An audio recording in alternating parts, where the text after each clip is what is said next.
My name is Larry Hale, and I'll be talking about the internals of Fresh Alley's Smart Fridge Android application.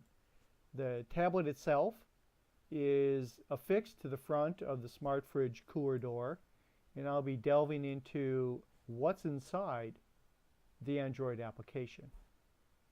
In a previous video, I detailed the flow and navigation of the 6 screens that make up this Android application. So you can refer to that video for more detail on the flow. What I'll be talking about in this presentation is the top level composites that make up this Android application. There are things such as activities that represent the major Java classes that control screen activity, UI activity within this application. Product Chooser activity happens to be the main workhorse class of this application that spawns off a number of these pink or salmon colored child threads whose jobs are typically to communicate with devices connected to the application, as well as cloud services. So I'll go more into that. So let's start at the start screen. The first activity that comes into play is begin activity, whose job is to display the start screen, which, if tapped on, will transition to a fridge inventory screen to show the inventory that's RFID tagged within the fridge itself. Each product has an image that goes along with it, some description, its price, as well as the quantity within the fridge. Begin activity is also responsible for spawning a CC stripe grabber child thread whose job is to talk to a credit card reader that's also affixed to the front of the fridge door. If the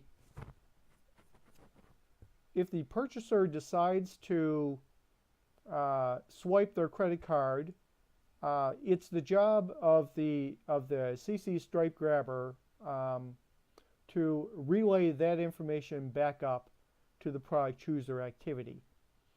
Also, at this time, the Product Chooser activity has spawned a backend product requester thread that goes to a backend cloud service API to get the product information that I was talking about previously.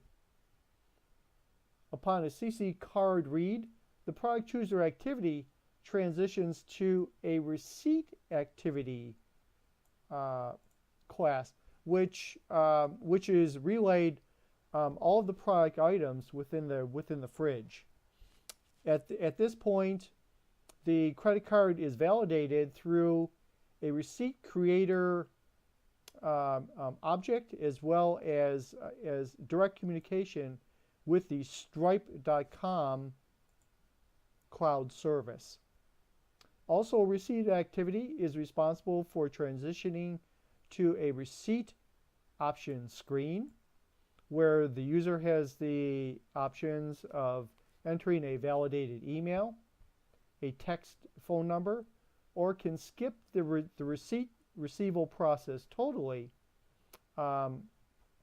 and transition back from receipt activity back to the workhorse Product Chooser activity, who at this point spawns a serial service child thread whose job it is to communicate with the USB relay controller that will unlock the door.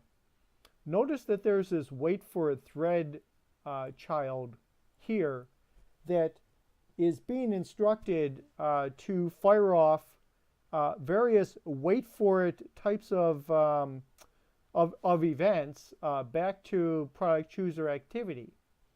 So this wait for it thread is a very key thread that tries to tie together all of the asynchronisms that's happening throughout the application. Step 5 is where the product chooser activity spawns a connection listener child thread, whose job it is to communicate with the RFID reader that has a handful of antennas connected to it in order to read the movements of the product within the fridge. Step 6 is where main menu, which was used to show the fridge inventory, is now repurposed as the customer's cart, the shopping cart. Some of the information on the cart is a little bit different. There's also a subtotal of the products that are within the cart. In this case, there's 2 products that have been placed in the cart, and those got there through the orchestration of wait for it thread, serial service.java, to determine that the fridge door is still indeed open, and connection listener that got the RFID product information from the RFID reader.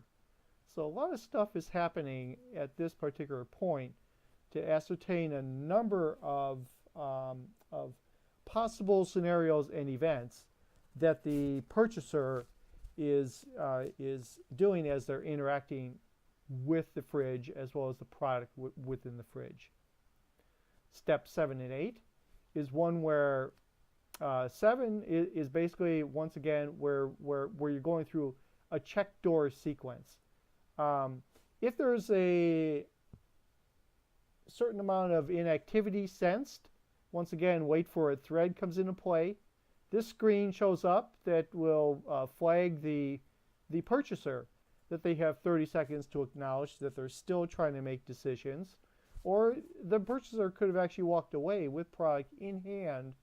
And in either case, step 9 occurs where a thank you screen is being displayed by the product chooser activity and will stay up for about 10 seconds. Now, during this time also, there's communication that's happening indirectly through another child thread process to finish the credit card transaction for this particular purchaser, while the screen is transitioned from the thank you screen back to the start screen again. So there we are. That pretty well completes the top level view for this Android application.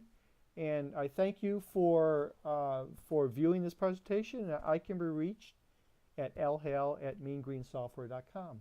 Thank you.